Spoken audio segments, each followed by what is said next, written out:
Quand Joseph lui-même, plus tard dans la suite des événements, a expliqué le cours de sa vie à ses propres frères avec qui il était réuni en Égypte, il résuma toute la chose en quelques mots.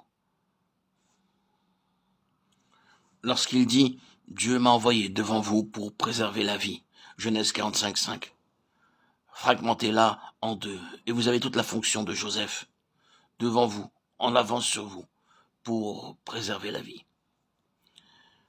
Bien, à quoi cela revient-il ? Il fut donné par Dieu à Joseph une sagesse et une compréhension céleste extraordinaires. Et ce fut uniquement dans cet esprit de sagesse et de compréhension qu'il était en avance sur ses frères. Il était parti avant. Ce n'était pas seulement géographique. Si vous parlez littéralement de l'histoire et de ses incidents, c'était tout à fait vrai. Mais vous avez ici des principes spirituels. Il était premièrement en avance sur ses frères. En ceci, Dieu lui avait donné sagesse et compréhension. L'interprétation des différents songes était déclarée être de l'Esprit de Dieu. Le païen l'attribuait à l'Esprit des dieux. Ici, il s'agit d'un homme qui possède toute la sagesse que les magiciens d'Égypte n'ont pas. C'est divin. Il devance non seulement le monde, mais aussi ses propres frères.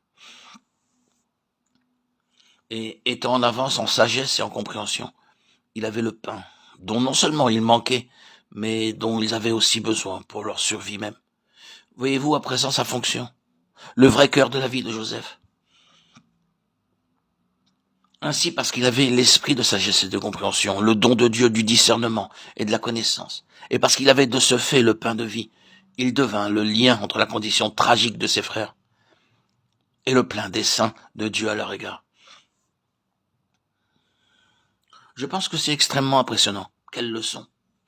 Ici, la maison de Dieu est dans un état spirituel déplorable, totalement indémenti à la pensée de Dieu pour cette maison en Christ. Complètement incohérente. Aucune correspondance entre la profession, la position et la condition.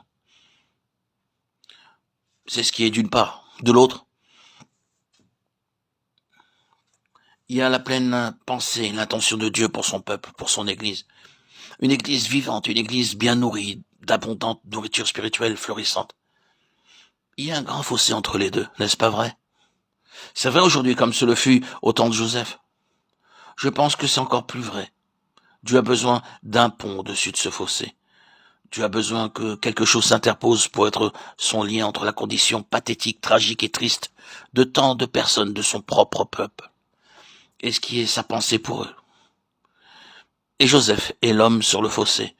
Il représente donc un instrument, un vase que Dieu lèvera souverainement pour établir un pont sur ce fossé, pour se tenir entre eux, ayant l'esprit de sagesse et de révélation, ayant la nourriture céleste qui est nécessaire pour sauver la situation au sein du peuple de l'Éternel.